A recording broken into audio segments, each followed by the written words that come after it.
기독교 1차 박해 때 바울과 베드로가 순교합니다. 우리가 바울 순교를 먼저 언급했습니다. 순서는 모릅니다. 바울이 먼저 순교했을지 베드로가 먼저 순교, 우리 아무도 몰라요. 다만 1차 박해 때 순교했다는 것은 사실입니다. 두 분 다. 음, 그리고 베드로가 어디에서 붙잡혔느냐는 두 가지인 경우가 있습니다. 체포돼 갔느냐는 하나는 메소포타미아 바벨론이고요. 또 하나는 바벨론이 저 로마를 가리킨다라고 생각하신 분들도 많습니다. 많아서 로마에서 붙잡혔다. 그런 분도 있습니다. 베드로가 근데 말씀을 전한 것이 베드로 전서 1장에 보면 보입니다. 좀 가보시겠습니까? 베드로 전서 1장 1절 보시죠.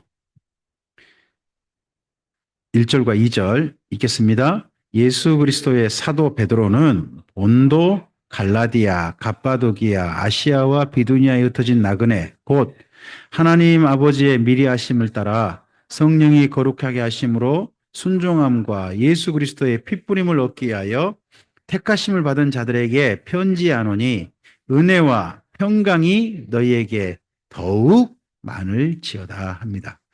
거기 1절에 보시면 본도 있죠? 그다음에 갈라디아, 갑바도기아, 아시아, 비두니아입니다. 여기를 한번 봐보시죠. 본도, 캐, 흑계 쪽 해발 3,000m 되는 산지 쪽에 좀 험한 곳입니다.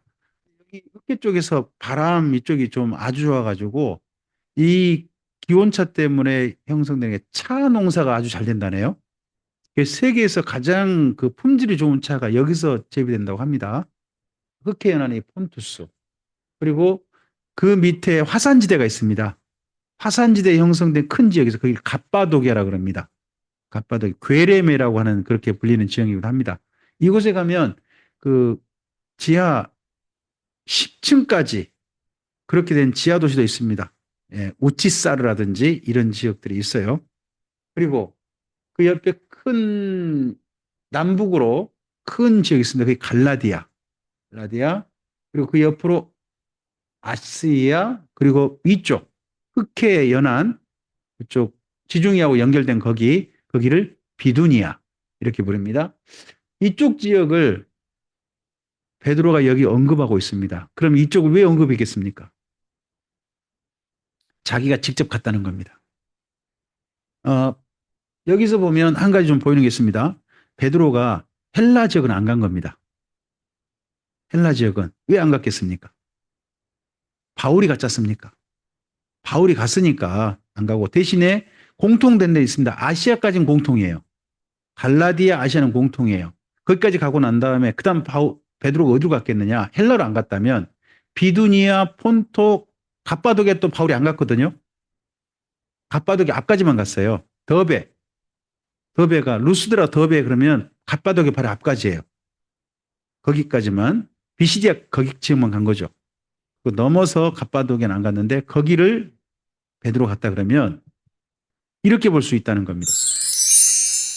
베드로의 행적을 만약에 베드로가 메소포타미아 바벨론을 갔다면 이런 식의 행적이지 않겠느냐 하고 추정을 해볼 수 있습니다. 지금 베드로가 여기 베드로전서 1장 1절에 말한데 거기를 근거로 한번 우리 나름 그분이 어떻게 가셨을까를 추정해 볼 수는 있잖아요. 여기서 만약 로마로 갔다면 어떻게 되겠습니까? 로마로 갔다면 지금 현재 이렇게 일정은 안 됩니다. 도리어 뭐 아시아에서요. 에베소에서 로마로 가는 배가 있거든요. 로마로 가는 배가 있습니다. 그러면 모르겠어요. 이 위에서 갑바도기아, 본도, 갈라디아, 비두니아, 아시아 이렇게 왔을까요? 그렇죠. 다른 데를 먼저 하고 아시아 와가지고 그렇게 간다든지 그렇게 해야 되지. 로마로 가기 위해서는 이렇게 일정 잡으면 안 됩니다. 지금 이 경로는 어디를 생각하고 한 겁니까? 바벨론이 어디다? 메소포타미아 바벨론이다 하는 걸 생각하고 하면 이렇게 일정을 잡아온 겁니다. 또 이게 일정이 맞느냐? 베드로한테 가서 물어봐야 됩니다. 이건 제가 추정해 본 겁니다. 추정해 봤는데 베드로가 이 엄청난 길로 간 것은 사실입니다. 다 간 것은 사실이거든요. 그런 측면에서 베드로 전서를 우리가 볼 수 있습니다. 베드로 전서의 가장 중요한 이야기는요, 부활입니다. 부활. 자, 베드로전서를 읽을 때 어떤 키워드를 가지고 읽는다고요? 부활. 부활의 다른 말로요? 소망입니다. 성도의 소망입니다. 밑에 있겠습니다. 예수님은 사랑하는 교회가 눈앞에 억울한 누명과 죽음 앞에서도 주님 때문에 성도답기를 원하십니다. 하나 더요. 환난에서도 부활의 소망을 가지고 예수님을 따라 끝까지 선하게 살자는 베드로의 편지라는 겁니다. 우리 베드로 후서를 좀 가시겠습니다. 베드로 후서 3장을 가시죠. 3장 1절과 2절을 보시기 바랍니다. 베드로 전서와 후서를 쓴 동기를 베드로가 이렇게 저자가 말하고 있습니다. 나는 이런 의도로 글을 쓰고 있다. 썼다라는 거예요. 읽겠습니다. 사랑하는 자들아, 내가 이제 이 둘째 편지를 너희에게 쓰노니 이 두 편지로 너희의 진실한 마음을 일깨워 생각나게 하여. 이 두 편지란 게 뭐겠습니까? 전서와 후서겠죠. 그죠? 계속입니다. 곧 거룩한 선지자들이 예언한 말씀과 주 되신 구주께서 너희의 사도들로 말미암아 명하신 것을 기억하게 하려 하노라 합니다.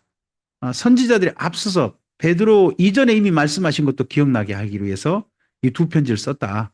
그러니까 베드로 혼자 특출나게 이야기한 게 아니란 겁니다. 줄기차게 앞서 다른 분들로 이야기해왔고 베드로도 그 곁들여서 이야기로 유언을 남기는 것이다 라고 이야기하고 있는 겁니다. 자, 앞을 보실까요? 베드로전서를 읽으실 때 이런 특징을 기억하시고 읽어보시는 걸 추천합니다. 첫째, 베드로전서의 시대적 배경은 뭡니까? 1차 박해입니다. 네로의 박해는 1차 박해 중이라는 겁니다. 박해 중이다. 두 번째요, 베드로가 순교를 직감했다는 겁니다. 자기가 죽을 것을 짐작했습니다. 지금 베드로 3장인가요? 1장을 좀 가보세요. 베드로 후서 1장 13절, 14절을 보시기 바랍니다. 읽겠습니다.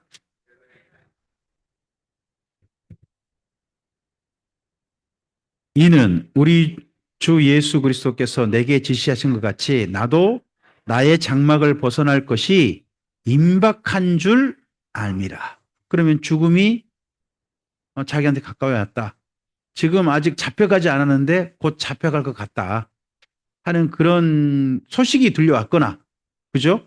그런데 사도 베드로가 피하지 않고 기다리고 있는 거죠. 그런 시간인 것 같습니다. 앞을 보시죠. 3번입니다. 베드로 전서를 쓸 때 특히 누구의 영향을 받은 게 보인다고요? 바울의 영향입니다. 내용을 어떻게 정리했습니까? 이론편 더하기 실전편. 베드로는 원래 글을 이렇게 쓴 사람 아닙니다. 근데 바울이 쓴 글 구성이 너무 마음에 들었던 것 같습니다. 그래서 그런지 유언도 바울식으로 남겼습니다. 유언을 베드로 전서에. 그리고 베드로 사도가 여기가 비교해 볼 게 있습니다. 사실 베드로의 이야기 그러면 먼저 앞서 한 글이 있는데, 한 성경인데 뭐가 있겠습니까? 마가복음입니다. 그래서 마가복음을 베드로 전기라 생각하시고 베드로 전서후서를 베드로 후기라고 생각하십시오. 그래서 양쪽을 비교해 보는 겁니다. 그러면 베드로가 어떻게 달라졌는지가 보이겠죠. 어떻게 달라졌는지 그런 측면에 보입니다. 성숙한 베드로가 보입니다. 베드로 여기 마가복음에서는요, 행함이죠. 섬김. 예수님을 봤을 때 그가 봤을 섬김이 예수님 아닙니까? 그리고 행동하시는 예수님, 실천하시는 예수님, 거기에 집중되어 있습니다.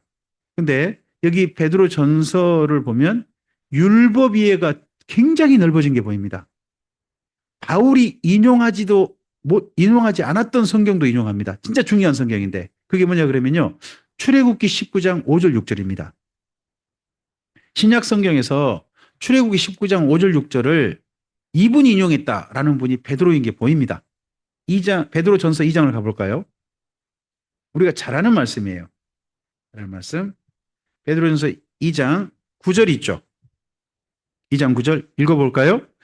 그런즉 너희는 택하신 족속이요 왕 같은 제사장이요 거룩한 나라요 그의 소유가 된 백성이니 이는 너희를 어두운 데서 불러내어 그의 귀한 빛에 들어가 계신 이의 아름다운 덕을 선포하게 하려 하심이라. 하나님의 소유, 제사장 나라, 거룩한 백성이죠. 거기 표현이 여기 구절 표현 보시면 출애굽기 19장 5절 6절의 표현이 제법 많이 들어가 있어요. 그러니까 여기 구절은 어디 인용이다. 출애굽기 19장 5절 6절을 베드로식으로 표현한 것이다. 예수님 안에서 다시 표현한 것이다. 교회를 향해서는 우리는 이런 존재가 됐다 하는 걸로 읽어볼 수 있거든요. 그러면 이런 인용이 바울에게 있느냐? 바울에게는 사실 출애굽기 19장 5절 6절을 인용한 게 저로서는 아직 발견 못했거든요. 근데 베드로는 인용한 게 보여요. 그래서 베드로도 나름 성경을 여기저기 열심히 보았다 하는 게 보입니다. 성경 인용이 여기 베드로 전서에 상당히 두드러지게 많습니다. 베드로 전서에 그런 부분이 있다는 겁니다. 그래서 율법 이해를 바탕으로 해서 그가 좀 더 나아갔다. 진일보했다 하는 게 보입니다.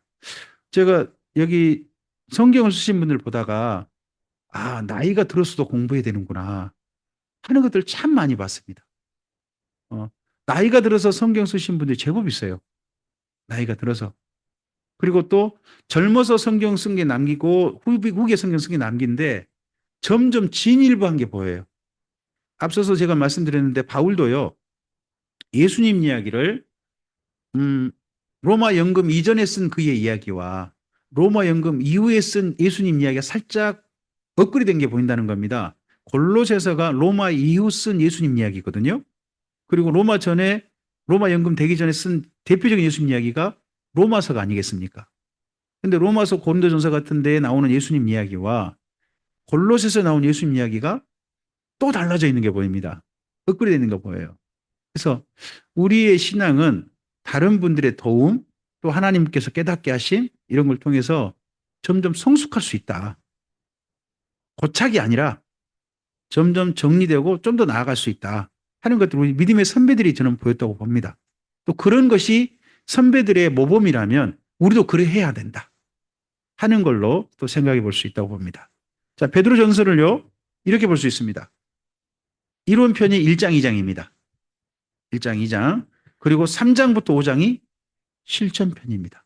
실천편인데 실천편도 보면 바울 따라게 보입니다. 사환들아, 아내들아, 남편들아, 이거 장로들아, 청년들아, 이거 누가 이렇게 구분해 쓰신 거예요? 바울이 좀 이렇게 썼습니다. 근데 이분이 이런 것도 이 속에 또 보입니다. 그래서 베드로 전서를 읽어볼 때 바울 글의 형식을 많이 가져왔다 하는 게 보이고요. 하지만 주제가 다릅니다. 바울의 주제는 주로 구원에 있습니다. 구원에 있습니다. 근데 베드로의 이야기의 주제는 소망에 있습니다. 부활에 있습니다. 부활. 성도의 부활. 거기에 있습니다. 부활의 다양한 표현이 베드로전서에 나옵니다. 여러분께서 한번 앞서서 골로새서에서 예수님을 향한 신앙 고백 찾기 한번 말씀드렸지 않습니까? 그런 것처럼 베드로전서에서요. 부활에 대한 다양한 표현 찾기라는 측면에서 한번 글을 찾아가 보는 것도 아주 재미있는 흥미로운 작업입니다. 한번 꼭 해보셨으면 좋겠습니다. 잠깐 한번 볼까요? 1장 잠깐 가보십시오. 몇 개만 좀 보죠. 3절입니다. 우리 주 예수 그리스도의 아버지 하나님을 찬송하리로다. 시작을 어떻게 해요? 찬송하리로다 시작해요. 이거 어디를 봐서 이랬을까요? 아마도 고린도 후서나 에베소서를 보신 게 아닐까. 이야기 시작할 때 찬송하리로다 하고 그렇게 바울이 시작했는데 자기가 너무 힘든 가운데서인데 지금 1차 박해잖아요. 성도들도 지금 죽어나가고 그러고 있잖아요. 그런데 찬송하리로다 합니다. 그의 많으신 긍휼대로 예수 그리스도를 죽은 자 가운데서 부활하게 하신으로 말미암아 우리를 거듭나게 하사 뭐가 있게 하셨다? 산소망. 이것이 산소망이 뭐의 대체 언어예요? 부활. 부활의 대체 언어입니다. 그 다음에 썩지 않고 더럽지 않고 쇠하지 않은 유업을 있게 하시나니 곧 너희를 위하여 하늘에 간직하신 것이라. 썩지 않고 더럽지 않고 쇠하지 않는 유업이 뭐예요? 그게 부활이에요. 그리고 5절 너희는 말세에 나타내기로 예비하신 구원을 얻기 위하여 믿음으로 말미암아 하나님의 능력으로 보호하심을 받았다 합니다. 말세에 나타나기로 예비하신 구원이 뭔가요? 부활이에요. 그러니까 부활을 그냥 부활이라고 표현할 수 있잖아요. 근데 다양한 언어로 이렇게 대체해서 쓰고 있어요. 그러니까 이런 것들 한번 찾아서 한번 정리해 보시라고요. 그러면 일관됩니다. 베드로 전서가 처음부터까지 뭐에 집중하고 있다? 부활. 부활에 집중하고 있다. 왜 그래요? 지금 1차 박해예요. 다 뭐에 직면한가요? 언제든지 죽을 수 있어요. 근데 죽음으로 끝나지 않는다. 우리는 다 부활한다. 하는 거죠. 그러한 측면에서 이야기합니다. 그러다 보니까 오늘 죽는 것 때문에 우리의 삶을 함부로 살지 말자 하는 이야기를 많이 합니다. 우리 2장에 한번 가보실까요? 2장 11절 12절을 보십시오. 2장 11절 12절 읽어볼까요? 사랑하는 자들아 거류민과 나그네 같은 너희를 권하노니 영혼을 거슬러 싸우는 육체의 정욕을 제어하라. 너희가 이방인 중에서 행실을 어떻게 가져서 선하게 가져서 너희를 악행한다고. 자, 이 당시 1차 박해 당시 기독교인들이 무슨 눈명 쓰고 있을까요? 저 악한 놈들, 저 악한 놈들 세상에 사람의 고기를 먹는디야. 사람의 피를 마신디야. 그런 누명을 쓰고 있었겠죠. 그런 비방한 자들이었겠죠. 그런 비방한 자들로 하여금 그 다음에 어떻게 해요? 너희 뭐를 보고? 선한 일을 보고 그 다음에요. 자, 오시는 날이 어떤 날이에요? 우리에게는. 우리에게는 부활의 날이에요. 지금 계속 말씀드렸잖아요. 여기에서는 어떤 단어 대체를 찾아보시라? 부활의 대체 단어를 찾아보시라. 오시는 날에 계속요. 하나님께 그날에 결국 우리들이 잘 살았다는 걸 증언할 사람들이 누구라는 거예요? 이때 악행한다고 비방했던 사람들. 그 사람들이 그날 거꾸로 저 사람들이 참으로 옳았습니다라고 인정받기를 아버지 앞에 그 부활의 날에 하고 부탁하고 있습니다. 이런 식의 삶을 부탁해요. 행실을 선하게 가져라. 끝까지 바르게 살아라. 그래서 우리의 삶을 보고 언젠가 그 앞에 섰을 때 예수 믿는다고 눈살 찌푸던 사람들이 저 사람이 참으로 옳았습니다 하고 인정할 수 있게 해달라 하고 부탁합니다. 그래서 고난을 여기 고린도전서 베드로전서에서는 고난을 복으로 여기자 하는 표현이 또 지속되기도 합니다. 그리고 부탁합니다. 4장을 좀 가보십시오. 4장의 12절부터 19절이요. 지금 베드로도 그러고 모든 사람이 순교에 직면하고 있습니다. 그 순교를 직접 만나게 되면 우리 이렇게 하자 하는 부탁인 겁니다. 순교의 자세죠. 읽겠습니다. 사랑하는 자들아 너희를 연단하려고 오는 불시험을 이상한 일 당하는 같이 이상히 여기지 말고 오히려 너희가 그리스도의 고난에 참여하는 것으로 즐거워하라. 이는 그의 영광을 나타내실 때에 너희로 즐거워하고 기뻐하게 하려 함이라. 너희가 그리스도의 이름으로 치욕을 당하면 복 있는 자로다. 영광의 영 곧 하나님의 영이 너희 위에 계심이라. 너희 중에 누구든지 살인이나 도둑질이나 악행이나 남의 일을 간섭하는 자로 고난을 받지 말려니와 만일 그리스도인으로 고난 받는다면 부끄러워하지 말고 도리어 그 이름으로. 여기 16절의 고난이 뭐예요? 순교예요. 순교당하는 거예요. 지금 현재 여기서는 순교당하는 겁니다. 근데 순교당할 때 온갖 누명을 쓰고 순교당하겠죠. 세상에 나쁜 놈 이런 소리 듣고 순교당할 거예요. 계속입니다. 하나님의 집에서 심판을 시작할 때가 되었나니 만일 우리에게 먼저 하면 하나님의 복음을 순종하지 않은 자들의 그 마지막은 어떠하며 또 의인이 겨우 구원을 받으면 경건하지 아니하는 자와 죄인은 어디에 서리요. 그러므로 하나님의 뜻대로 고난을 받는 자들은 또한 뭐 하는 가운데? 뭐 하는 가운데요?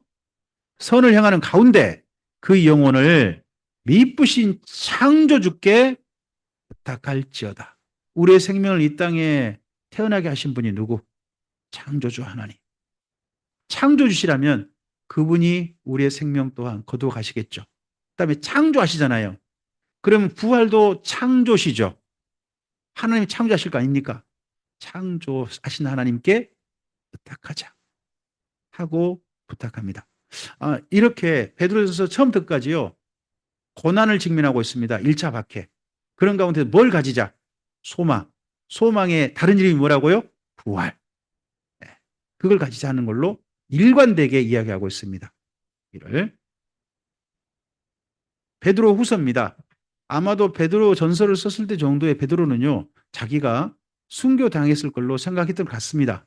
그런데 생존한 거예요. 생존하다 보니까 이어서 한 번 더 편지를 쓴 것이 베드로 후서 같습니다. 그러니까 이 두 편지로 그렇게 표현하죠. 베드로 후서는 그래서 자기가 하고 싶은 이야기 세 가지만 딱 요약해서 이야기합니다. 이번에는.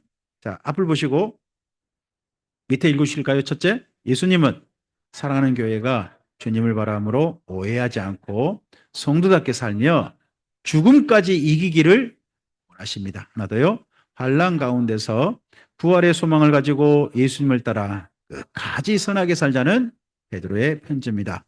베드로 후서의 특징을 좀 본다면요. 베드로 유언이죠. 베드로 유언입니다. 두 번째, 베드로의 권면입니다. 베드로의 경계입니다. 베드로의 소망입니다. 이게 뭐냐? 1장, 2장, 3장입니다. 전체 베드로 후서는 뭐라고요? 베드로의 유언입니다. 유언 안에 세 가지가 들어있는 거예요. 1장은 뭐예요? 베드로의 권면. 누굴 닮자? 하나님을 닮자라는 권면입니다. 2장은 뭐라고요? 베드로의 경계입니다. 누구 경계해라? 거짓 선생. 이단 아니에요. 교회 안에 있는 거짓 선생입니다. 교회 밖에 있는 자가 아닙니다. 어디 안에 있는 자? 교회 안에. 이단은요, 밖에 있으면요, 구분이 쉬워요. 근데 교회 안에 이단은요, 이거 쉽지 않아요. 그런 자들 주의하라 하는 겁니다. 그 다음에 3장은요, 베드로의 소망입니다. 소망. 부활의 날을 소망하자 합니다. 그러면서, 한 서신을 참조하자 그럽니다. 그가 소개하는 게 바울 서신입니다. 단 주의를 좀 요청합니다. 바울 서신이 내가 읽는데 좀 어렵더라, 야. 그러니까 좀 비비꼬아서 해석하지 말고, 좀 오해하지 마라 하는 부탁을 담는 게 있습니다. 그러니까 소망을 이야기하면서 누구 성경도 참고하시라. 바울이 쓴 성경도 꼭 참고하시라 하는 부탁이 뒤에 들어있다고 봅니다. 이런 가운데서 베드로의 1장 권면, 하나님 닮자 하는 내용 함께 읽겠습니다. 앞을 보시고요. 이로써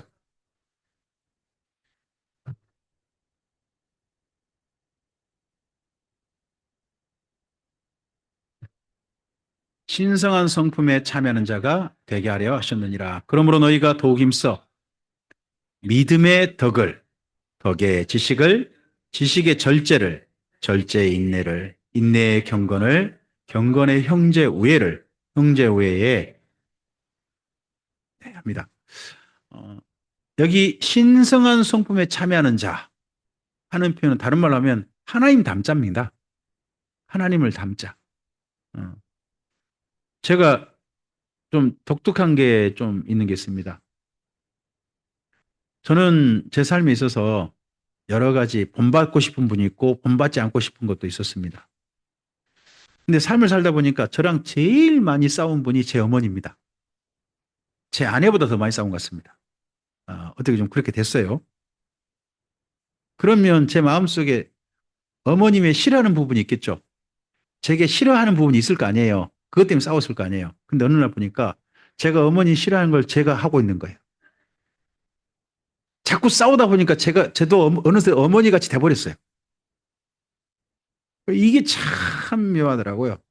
그래서 제 어머니께서 조금 좀 고집불통이시거든요. 주관이 확실하세요.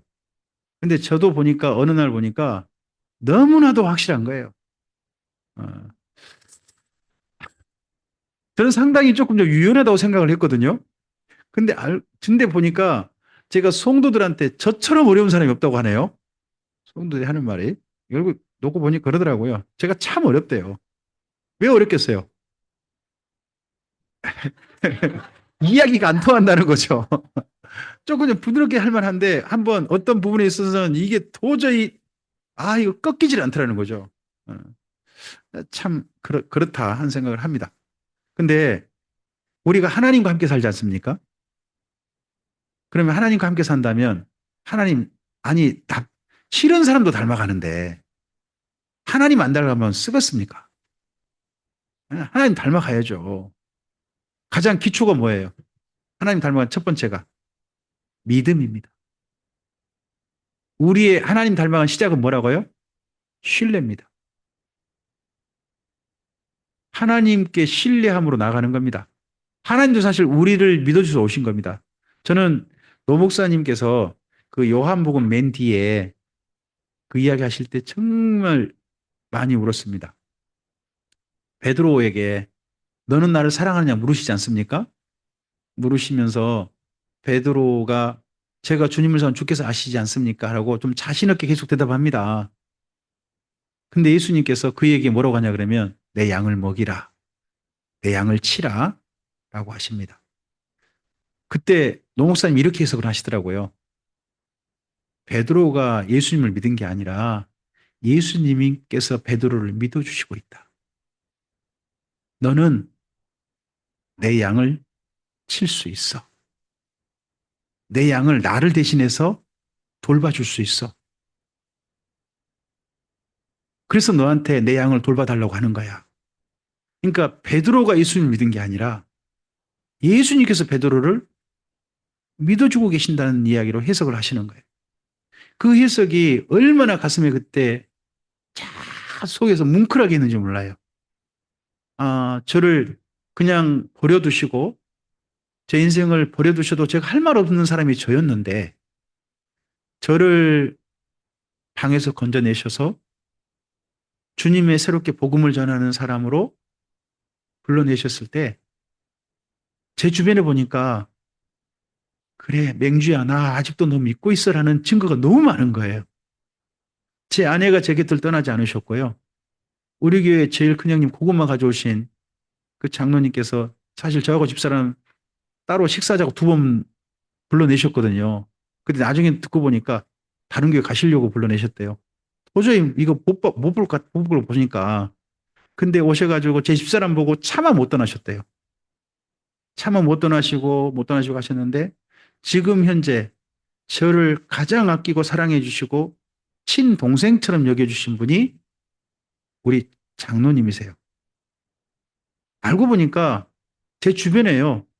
다 떠난 게 아니라 하나님께서 저를 믿어주고 있다고 맹주야 너 믿는다라고 제 주변에 믿고 있다는 증거로 많은 분들이 옆에 계시더라고요. 혼자인 게 아니라.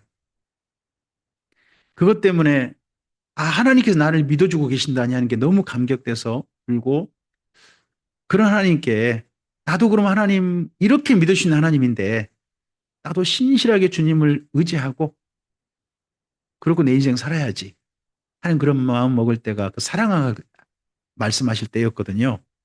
믿음으로 하나님과 우리 사이가 출발돼야 됩니다. 서로 신뢰할 수 있는 사이로.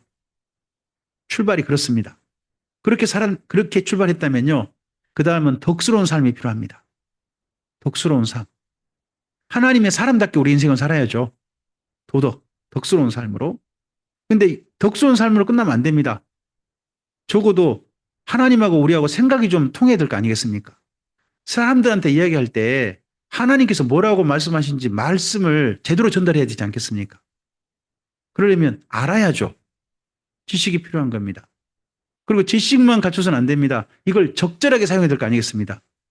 적절하게 사용해야 된다면 절제가 필요한 겁니다. 절제가. 여기까지는 어디입니까? 믿음, 도덕, 지식, 절제까지는 내 안에 나를 만드는 겁니다. 나를 건축하고 있는 겁니다.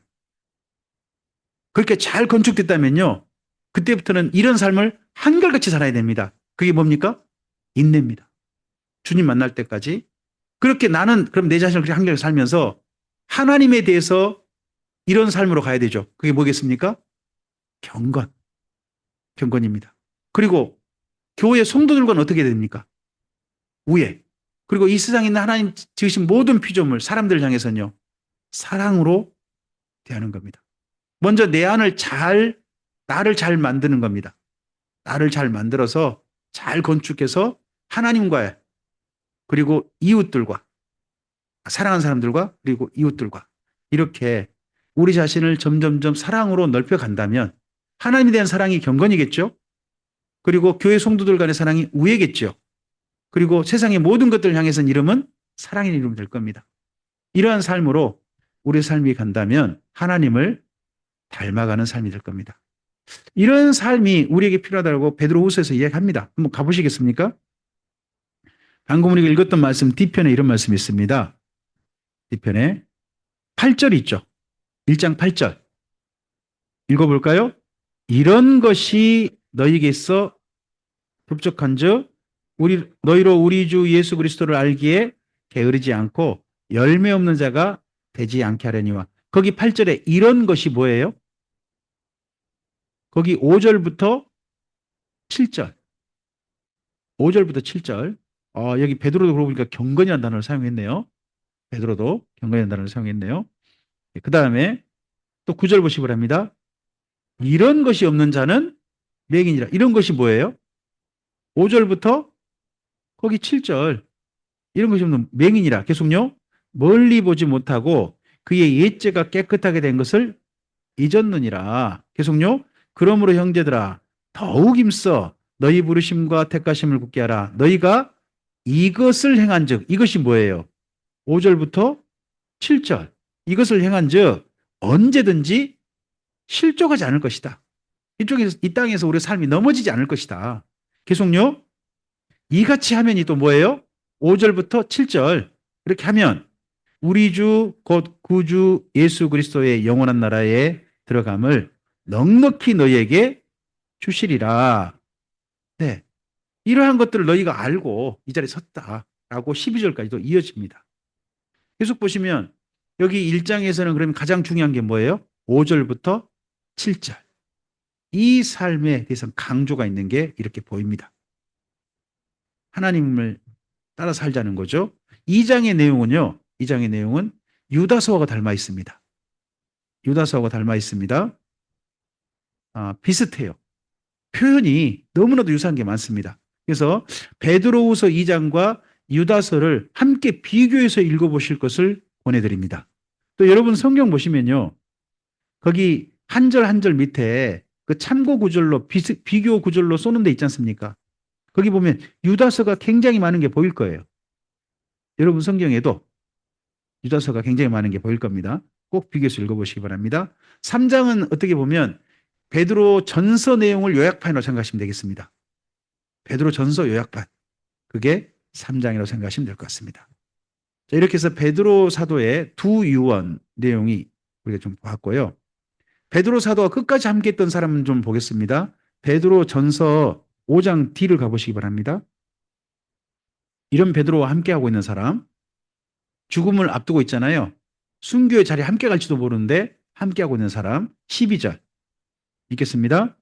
내가 신실한 형제로 아는 실로안으로 말미암아 너희에게 간단히 서서 권하고 이것이 하나님의 참 은혜임을 증언하노니 너희는 이 은혜에 굳게 서라. 그럼 이 헬라어로 번역해서 쓰는 사람은 누구시겠어요? 실로아노. 실로아노가 신라입니다. 실로아노와 신라가 다른 사람이 아니라 실로아노는 히브리식 발음일 거고요. 신라는 헬라식 발음일 거예요. 같은 사람입니다. 같은 사람인데 그분이 바울이 2차 전도행 때 동역했었죠. 근데 그 이후에 베드로와 함께하고 있는 게 보입니다. 그리고 간단히 서서 권했다고 그러죠. 거기 12절에 이거 어디 따라하기처럼 보입니까? 바울이 뭐 로마서라든지 히브리 같은 따라하기로 보이지 않습니까? 근데 이분이 진짜 간단히 썼는데도 굳이 간단히 썼더라고. 간단히 썼잖아요. 이거 쓸 필요도 없잖아요. 근데 또 거기 또 쓰서 하고요. 거기다가 또 함께 있는 분 보이죠? 13절. 택하심을 받은 함께 받은 바벨론에 있는 교회가 너희에게 문안하고 내 아들 마가도 그리한다. 그럼 베드로 곁에 누가 있다? 마가가 함께하고 있다. 순교를 직면할지 모르는데 함께할지 모르는데 떠나지 않고 함께하고 있는 사람들이 있습니다. 이들로 말미암아 주의 복음이 순전하게 보존되어졌고 우리에게 전달된 거죠. 자, 이렇게 1차 박해 때 이런 분들이 순교하면서 생존한 이들이 있습니다. 그 생존한 이들에게 쓴 편지가 유다서가 됩니다. 유다서를 좀 펴실까요? 유다서는 그 위에다가 아예 해놓으셔도 괜찮겠죠. 베드로 후서 2장과 비교해서 읽는다. 뭐 이렇게 해놓으셔도 괜찮을 것 같습니다. 예수의 성경 강좌를 가시면 유다서를 요한계시록 바로 전에 강좌하십니다. 그렇게 강좌 순서가 돼 있어요. 근데 저는 유다서를 요한서신 앞에 지금 읽고 있는 겁니다. 유다서 다음은 요한서신으로 하는 겁니다. 여기 1차 박해 때 관련해서 유다서를 지금 읽고 있는 겁니다. 유다서 1장 1절과 2절을 좀 함께 읽어보시겠습니까? 예수 그리스도의 종이요 야고보의 형제인 유다는 부르심을 받은 자 곧 하나님 아버지 안에서 사랑을 얻고 예수 그리스도를 위하여 지키심을 받은 자들에게 편지하노라. 긍휼과 평강과 사랑이 너에게 더욱 많을지어다. 여기 더욱 많을지어다 이런 인사법이 있죠. 이거 베드로 사도가 했던 겁니다. 베드로 전서 후서에 한번 봐보세요. 첫 인사에 더욱 많을지어다. 더욱 많을지어다. 이분은 이렇게 써요. 근데 누구도 이렇게 쓰고 있어요? 유다도. 그러면 여기 유다의 인사 표현법이 누구 좀 닮아 있는 게 보여요? 베드로하고 서로 영향을 주고받은 게 보이죠. 여러분 혹시 노 목사님께서 어떤 메일이라든지 문자라든지 어, 카톡이라든지 이런 거 받아보신 적 있습니까? 아, 집사님 없으십니까? 그렇군요. 네네. 네. 저는 어쨌든지 강사인지라 또 제가 또 강좌 관련해서 커리큘럼이라는 이런 부분을 질문을 좀 드리거든요. 질문을 드릴 때 노 목사님께서 꼭 끝에다 뭐라고 쓰냐? 샬롬 하고 씁니다. 그러면 꼭 맨 끝에다가 딴 말 안 쓰고 샬롬 하고 씁니다. 저는 그 샬롬이란 말 안 쓰고 그분 조금 닮아서 인사말을 그렇게 늘 쓰는 것 같습니다. 평안을 빕니다. 그 말이 그 말이죠, 뭐. 그 말이 그 말인데 저는 샬롬보다 그냥 평안을 빕니다. 근데 제가 그렇게 인사말을 끝에 늘 붙이게 된 게 노 목사님 영향이에요. 그전엔 다른 말로 좀 많이 썼는데 언젠가부터 그냥 평안을 빕니다를 맨 끝에 말로 꼭 붙여요. 저도 영향을 받은 거죠. 가까이 늘 지내다 보니까. 그렇다면 여기 유다가 더욱 많을지어다 한다면 누구랑 가까이 지냈겠다. 베드로와 가까이 지냈겠다라는 추정이 가능하죠. 추정이 가능하고 그리고 거기 1절에 예수 그리스도를 위하여 지키심을 받은 자라는 표현 보이십니까? 지키심을 받았다는 이 표현에 좀 밑줄 그으시고요. 혹시 안 그으셨다면 밑줄 그으시고 어떤 사람이 지키심 받은 거예요? 1차 박해 때 순교 안 당한 거예요. 생존하신 거예요. 생존하신 것을 이렇게 표현했다고 생각하시면 될 것 같습니다. 생존하셨다. 그러면서 그 다음 나머지 내용은 네, 좀 있죠? 3절 바로 볼까요? 읽겠습니다. 사랑하는 자들아 우리가 일반으로 받은 구원에 관하여 내가 너희에게 편지하려는 생각이 간절하던 차에 성도에게 단번에 주신 믿음의 도를 위하여 힘써 싸우라는 편지로 너희를 권해야 될 필요를 느꼈노니 4절요. 이는 가만히 들어온 사람 몇이 있음이라 합니다. 잠깐 멈춰 봅시다. 어, 원래 여기 유다가 성도들의 교회들에게 편지를 보내고 싶었답니다. 어떤 내용으로 보내고 싶었다는 겁니까? 일반으로 받은 구원. 일반으로 받은 구원에 대해서 한번 써서 성도들에게 교육이든지 어찌든지 한번 편지를 보내고 싶었다는 겁니다. 근데 그보다 더 시급한 문제가 생겼다는 거죠. 성도들로 하여금 뭐라? 힘써 싸워라. 누구랑? 가만히 들어온 몇 사람과 힘써 싸워라. 이런 내용으로 편지 쓸 필요가 생겼다는 겁니다. 그러면 가만히 들어왔다면 교회 밖의 사람 아니죠. 교회 안에 들어온 거잖아요. 그래서 베드로 후서 2장이나 유다서나 교회 밖의 이단을 말한 게 아닙니다. 교회 안에 있는 거짓 선생을 두고 한 말입니다. 교회 안에 있는. 그래서 거짓 선생이 그러면 어떤 사람이 거짓 선생인데요? 하는 데가 베드로 후서 2장이나 유다서를 읽어보면 보여요. 앞을 보실까요? 첫째 읽겠습니다. 예수님은 남은 이들이 거짓 선생에게 속지 않고 주님의 사람답게 사는 삶을 이어가기를 바라십니다. 이때 하나 더요. 유다가 환란 후 생존자들에게 편지를 보내어 이단을 대적하고 성도답게 살자고 권면했습니다. 밖에 있는 그 이단들은 그냥 그렇게 대처하면 돼요. 근데 교회 안에 함께 있는 이단은요. 이단인지 모르면 된통 나갑니다. 항상 뒤통수 치는 사람이 무섭지 않습니까? 등 뒤를 맡길 수 있는 사람이 얼마나 좋은 사람입니까? 우리 어머님, 목사님께서는 아들이 뒤에 오시면 뒤통수를 맡기실 수 있으십니까? 늘 맡기십니까? 아드님께서 어머니 뒤통수 후려치진 않던가요?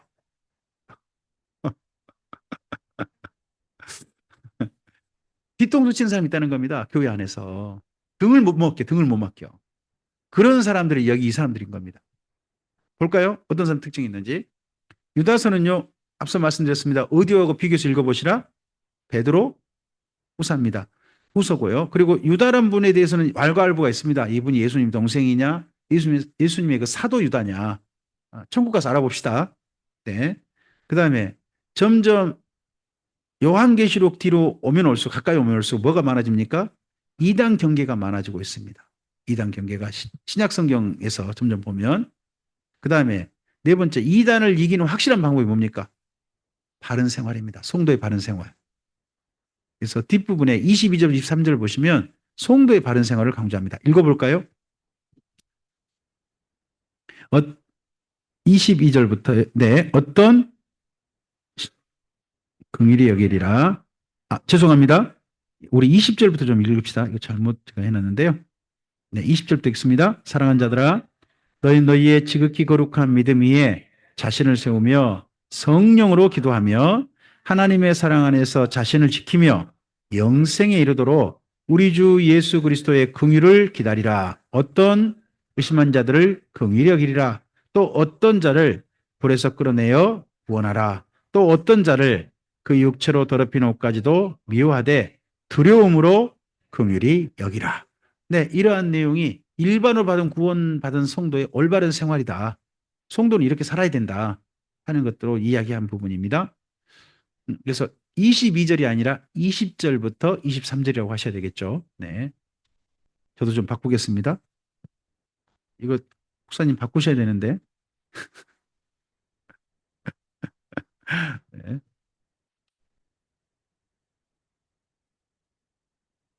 자, 그러면 여기 유다서에서 말하고 있는 이단을 봐봅시다. 교회 안에 들어온 이단. 첫째, 어떤 사람을 말합니까? 두 번째는요, 세교거리. 예, 그러면 교회 안에서 성 문제 자꾸 일으키는 사람이라는 소리겠죠. 그 다음, 또요?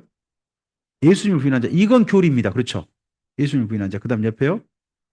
꿈 깨지 못한 자. 그럼 맨날 무슨 이야기예요? 꿈, 신비한 이야기만 자꾸 하는 사람. 그런 사람이 여기 거짓 선생 중에 한 사람이란 거면 또요. 하나님의 영광을 희망하는 자. 그리고요. 가인의 후예는 어떤 사람일까요? 가인이면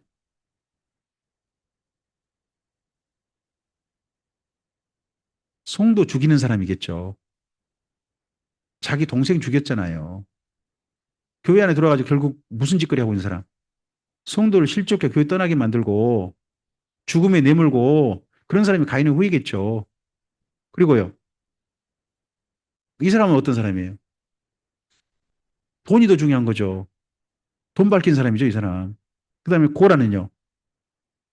꼭 반란 일으킨 사람. 그런 사람 아닙니까? 네?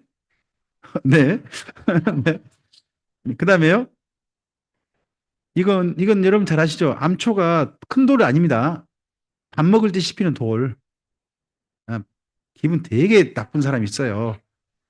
맨날 교회 와서 이 사람만 오면 기분이 나빠지는 사람이 있어요. 아이고, 이거 너무 공감을 하시네. 일난. 그 다음에요. 꼭 보면 자기 챙길 거면 챙겨요. 저도 교회에서 이제 보다 보면 우리 교회 성도님이 그런 분 없는데 또 딴 데 가다 보면 그런 분이 꼭 가끔씩 있어요. 다른 사람 좀 챙기지 꼭 지 것만 먼저 챙겨요. 그런 분이 있어요. 좀 눈살 찌푸려지더라고요. 그런 분 보면 자기 분만 이해하는 사람. 그다음 또요. 그쪽에서는요. 우기가 3개월밖에 안 돼요. 그쪽 지역은. 그러면 구름이 오면 반드시 뭘 내려야 될까요? 우기 때 구름이 왔어요. 그럼 비를 내려야 농사를 짓고 그다음 뭘 한단 말이에요. 근데 그냥 지나가 버리면요. 우리나라는 구름이 너무 많잖아요. 그냥 지나간 게 좋아요? 비 내린 게 좋아요? 비 내린 게 좋으세요? 그럼 겨울에 좋아요? 비 대신에 눈 내리면 어떻겠어요?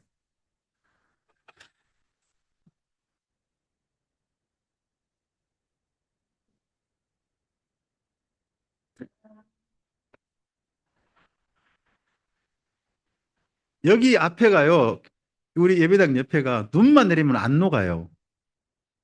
치워야 돼요. 근데 옆에 분들이 안 치워요. 저는 그래서 물 없는 구름이 좋아요.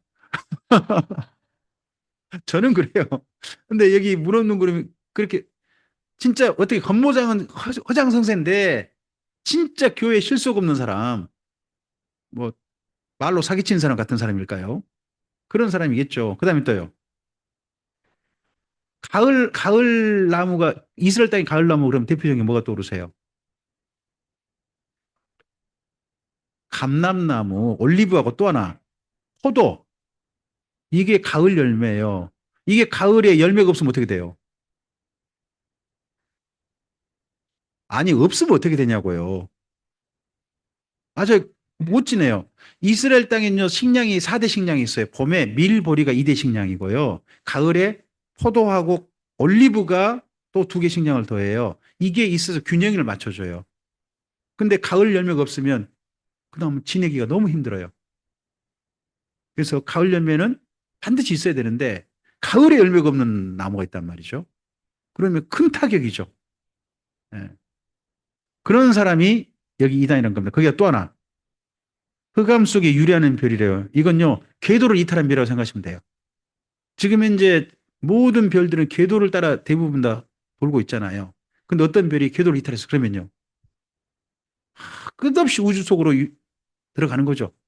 인생이 결국 자신의 지선을 탈선한 거죠. 탈선해서 끝까지 가고 있는 그런 사람들이겠죠. 자, 방금 읽었던 이 표현들 보셨잖아요. 경건하지 않는 자부터 흑암 속에 일어나는 별들 대부분 다 교리를 말하나요? 생활을 말하나요?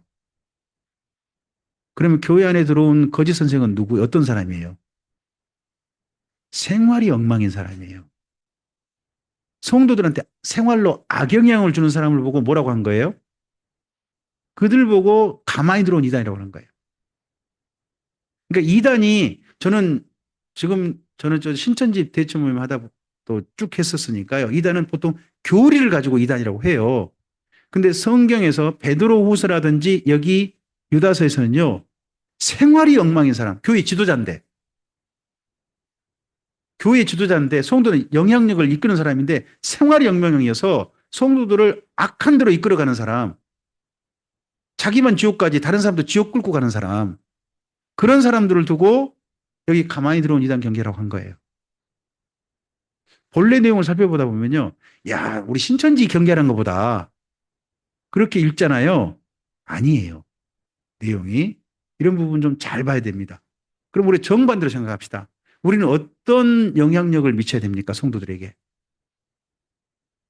우리 덕분에 성도들이 살아야 될 거 아니겠습니까? 우리 덕분에 성도들이 지옥 가는 게 아니라 하나님 품에 안기셔야 될 거 아니겠습니까? 그런 사람이 되는 것이 이단이 안 되는 겁니다. 교회 안에 들어왔다면 우리 교회 성도들을 손을 잡고 함께 하나님께로 함께 가는 분들이 우리 모두였으면 좋겠습니다. 네. 그리고서 이제 교회가 마지막에 이릅니다. 어디? 성경으로 기록으로는요. 2차 박해. AD 90년경. 여기 1차 박해와 2차 박해 사이는 한 20년 흐릅니다. AD 70년이고요. AD 90년이에요. 이 사이에 많은 분들이 세상을 떠납니다. 특히 사도들은 한 분 남아요. 누구만? 사도 요한만 남습니다. 그럼 예수님과 공생애 때 함께 했던 사람은 몇 사람이 남았을까요? 예수님과 함께 공생에 함께 다녔던 사람. 요한일서 1장을 좀 가봅시다. 요한일서, 요한복음과 요한 서신을 읽을 때 좀 고려해야 될 부분이 있습니다. 요한일서 1장. 태초부터 있는 생명의 말씀에 관하여는 누가 봤어요? 우리가 들었죠. 그리고 우리가 눈으로 봤고요. 자세히 보고 우리 손으로 만졌죠. 여기 태초부터 있는 생명의 말씀은 누구를 가리켜요? 예수님이죠. 근데 예수님을 우리가 보고 우리가 손으로 만졌죠. 그럼 요한 일서를 쓸 때 우리니까 요한 혼자는 아니란 거죠. 요한 혼자는 아니라는 거잖아요. 그러면 여기 요한 일서를 쓸 때 믿는 유대인 중에 옛날 공생애 때 함께 다녔던 분 몇 사람은 지금 생존해 있다 하는 게 보이죠. 좀 더 봅시다. 좀 더 2절. 이 생명이 나타내신 바 된지라 이 영원하신 걸 누가 봤어요? 우리가 봤어요. 그리고 누가 증언해요? 우리가 증언해요. 그러면 사도 요한만 증언한다는 게 아니죠. 우리가 증언하고 있잖아요. 계속 너희에게 전한다. 계속요. 이는 아버지와 함께 계시다가 우리에게 나타나셨던 그분이다. 예수님을 바로 우리에게 나타나셨다. 예수님을 전한다. 그래서 계속요. 우리가 보고 들은 바를 너희에게도 우리가 보고 들은 게 뭐예요? 예수님이죠. 예수님 보고 들은 걸 너희에게도 전하면 너희란 사람도 예수님 안 본 사람들이에요. 못 본 사람들이에요. 그 사람들 너희에게 전하면 계속요. 너희로 우리와 사귐 있게 하른다. 여기 사귐이란 말이 코이노니아거든요. 코이노니아. 이 말은 원래 뜻은요. 함께 일하다예요. 친하게 지내다라는 말 이전에 의미가 있어요. 함께 일하다. 우리와 사귐 있게 한다는 말은 주님을 위해서 함께 일하는 사이가 되길 원한다는 말이죠. 계속요. 우리의 사귐은 아버지와 그의 아들 예수 그리스도와 더불어 누림이라. 우리가 함께 일하는 것은 우리끼리만 일하는 게 아니라 일하는데 사실 누가 함께하고 계시다. 예수님도 우리 하나님 아버지도 우리의 일에 함께 일하고 계신다. 그 일에 우리가 함께 너희를 참여하려고 한다. 그러면서 4절 누가 썼다고 합니까? 우리가 이것을 썼대요. 사도 요한 내가 이걸 썼다고 하지 않죠. 우리가 이것을 쓰면 우리의 기쁨이 충만하게. 여기 뒷변에 4절에 우리는요. 너희까지 포함된 우리예요. 어떤 우리인가요? 사귐의 기쁨. 함께 일하는 기쁨. 그 기쁨에 참여시키는 거죠. 그래서 여기 요한일서는 저자가 둘로 분명히 보여요. 우리가 있고 또 중간에부터 보면 내가 썼다고 나와요. 나란 분은 누굴까요? 사도 요한이겠죠. 근데 사도 요한과 함께 있는 이들이 있어요. 이들이 요한복음에도 영향을 미쳐요. 요한복음 가보세요. 요한복음 앞에도 1장에도 여러분 나중에 한번 보시되 요한복음 맨 뒤로 가보십시오. 요한복음 맨 뒤에 요한서신을 이해할 때는 이 우리라는 분들을 이해하시고 읽는 게 제일 좋습니다. 자, 24절 있죠. 21장 24절 네, 읽겠습니다. 이 일들을 증언하고 이 일들을 기록한 제자가 이 사람이라. 이 사람은 누구겠습니까? 사도 요한이겠죠. 사도 요한. 근데 그 다음 뭐라고 합니까? 우리는 그의 증언이 여기 갑자기 뒤에가 우리는이 들어가죠. 왜 이 사람도 왜 들어간 거예요? 그러니까 요한복음도요. 사도 요한이 다 전체를 집필했어요. 집필했어요. 근데 이게 헬라어 문법에 맞게 전체를 교정해주고 하는 분들이 있는 거예요. 그런 분들이 누구예요? 우리죠. 근데 그 우리는 앞서 우리가 보셨던 요한 일서와 비교해 보니까 연결해 보니까 누구예요? 사도 요한과 함께 옛날에 예수님을 진짜 함께 공생이가 함께 다녔던 분들. 그분들이 지금까지 생존한 거예요. 이분들을 뭐라고 부를까요? 이 우리를 순회 전도자라고 해요. 들어보셨죠? 이분들이 순회 전도자의 중심이에요. 이분들 외에도 순회 전도자가 있긴 해요. 하지만 순회 전도자들은 여기 사도 요한과 함께 예전에 예수님을 따라다녔던 그 사람들이 주축인 거예요. 주축이 그 외의 분들이 있는 거죠. 그걸 기억하시고 요한 서신을 봤으면 좋겠어요. 앞을 보실까요? 교회가 끝까지 사랑합니다. 대표가 누굽니까? 사도 요한입니다. 사도 요한과 사실 누가 한 거냐? 사도 요한 혼자 한 게 아닙니다. 사도 요한과 우리. 그분들이 교회를 돌봅니다. 돌봅니다. 그때 쓰여진 성경이 뭡니까? 요한복음, 요한 1서, 2서, 3서. 이것이 요한과 우리의 교회 돌봄입니다. 그리고 로마 2차 박해가 있죠. 이때 요한 계시록은요. 우리가 들어가지 않습니다. 우리가 들어가지 않아요. 사도 요한 혼자입니다. 혼자. 그러다 보니까 교정되지 않습니다. 내용이. 지금 그 요한계시록을 읽다 보면요. 한글이시 비슷하대요.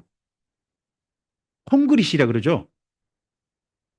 영어를 말하는데 우리나라 어순으로 말하는 그런 식의 어법이 너무 많대요.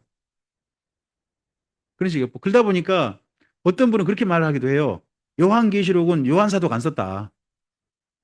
요한복음하고 요한일서 이런 내용하고 너무나 어법이 너무 다르다 하는 것들을 이야기해요. 그래서 요한 장로가 있었을 것이다 하는 부분도 있어요. 그럴 수도 있죠. 그럴 수도 있습니다만은 저는 요한 사도의 그러니까 교정되지 않는 그냥 요한 사도의 순전한 편지 그 편지가 요한계시록이라고 봐요. 그런 측면으로 그래서 그런 부분에 요한계시록까지 본다면 사도 요한과 교회의 관계를 볼 때 사도 요한의 영역을 보시고요. 그다음에 2차 박해 영역도 좀 보셔야 돼요. 사도 요한은 어디서 일을 해요? 아시아. 아시아 중심으로 얘기를 합니다. 헬라를 가지도 않고요. 갑바도게 가지도 못하고 알렉산드로 못 가요. 어디에서만 일을 해요? 아시아에서만 일합니다. 근데 이때 나이가 몇 살씩 연세가 어떻게 될까요? 90이 넘었어요. 90이 넘었는데요. 요한 2서 3서를 보면요. 내가 너희를 방문하겠단 말이 다 들어있어요. 그러면 90세 넘으신 분이 교회, 지역 교회를 뭐 하신 거예요? 네, 신방한 신방. 그러니까 이분도 순회 전도자 중 한 분이셨던 거죠. 자기도. 그렇게 했습니다. 그리고 난 다음에 2차 박해가 있지 않습니까? 도미티아누스 황제의 2차 박해가 있습니다. 그때 박해 영역이요. 모든 교회가 아닙니다. 1차 박해는 영역이 굉장히 컸죠. 근데 2차 박해는 AD 90년대 박해는 아시아만 주로 박해합니다. 로마는 사실 박해가 거의 없는데 어떤 순교는 로마에서 했습니다. 파피아스. 그래서 순교했고 아시아에서 이곳에 박해가 있어서 2차 박해 때 사실 한 사람도 안 죽었습니다. 아시아에서는 다만 밤모섬에 유배된 것뿐이에요. 기록상 그렇게 나와요. 그러면 2차 박해 때는 뭐냐? 교회가 벌벌 떤 거예요. 왜 그랬을까요? 20년 전에 1차 박해가 너무 충격이 컸어요. 트라우마가 너무 심한 거예요. 그러다 보니 2차 박해 때 벌벌 떨어버린 거죠. 그런 것이 2차 박해입니다. 어쨌든지 여기 아시아 중심 사역에 밟으면 아시아에 처음 발을 디뎌 교회를 개척했던 분이 누굽니까? 사도 바울이죠. 네. 거기를 그다음 안정시켰던 이들이 누구겠습니까? 바울 이후에 그의 제자들이겠죠. 두기고도 그쪽 보냈지 않습니까? 디모데도 있고 그런 사람도 있어서 또 누가도 거기 있죠. 아시아에서 특히 에베소에서 죽은 걸로 지금 무덤이 거기 있습니다. 그런 사람들이 여기 아시아를 지킨 겁니다. 그러고 난 다음에 박해 후에 1차 박해 후에 거기를 누가 또 오십니까? 이곳에 사도 요한이 옵니다. 그래서 아시아를 계속해서 돌봅니다. 아시아 지역을.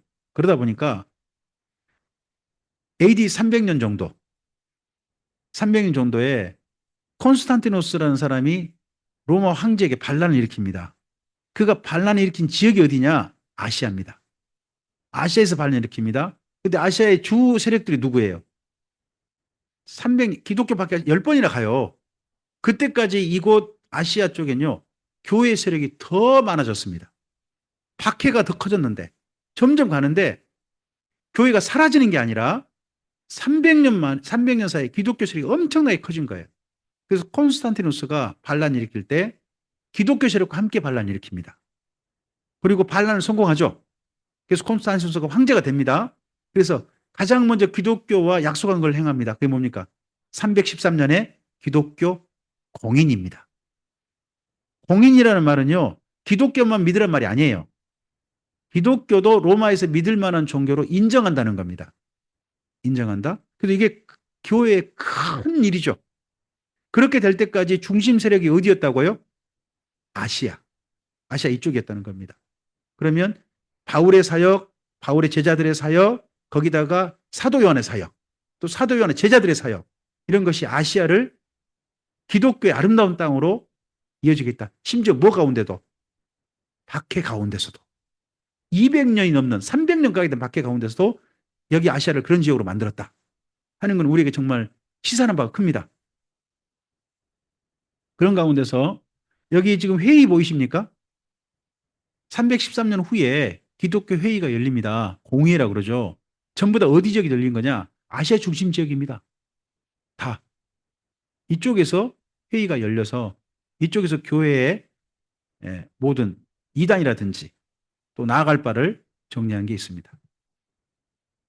사도 요한의 서신은 성경의 뒷부분을 하면서 한 가지에 집중합니다. 그게 사랑입니다. 자, 바울은 어디에 집중한다고 우리가 보통 봅니까? 믿음. 믿음에 집중한다고 봅니다. 베드로는요. 좀 전에 보죠. 소망. 그 중에 특별히 뭐? 부활. 부활에 집중한다고 말씀드렸습니다. 사도 요한은 뭐에 집중한다고요? 사랑입니다. 그래서 믿음과 소망과 사랑. 이것이 사도들이 중요한 그들이 집중했던 주제입니다. 그런 가운데 사도 요한은 사랑에 집중합니다. 이 사랑의 이야기가 성경 뒷뚜껑을 닫고 있습니다. 그러면 결국 우리 사역의 우리 생애의 마지막을 포장하는 것들 포장하고 마지막을 채워야 될 것들이 뭐라는 겁니까? 사랑이라는 이야기가 됩니다. 사랑. 그 가운데 사도요한 서신 가운데서 사랑의 모범이요. 요한 복음입니다. 사랑의 교리가요. 요한 1서입니다. 그리고 사랑의 실천, 순회 전도자를 이야기합니다. 그게 요한 2서 3서가 되고요. 그리고 마지막 사랑의 나라가 요한 계시록이 됩니다. 지금 네, 12시 3분이네요. 이 이상 사도 요한의 서신 부분들은 우리 식사하시고 오후에 이어가도록 하겠습니다. 네, 여기까지 함께해 주셔서 감사합니다. 식사 맛있게 합시다. 감사합니다.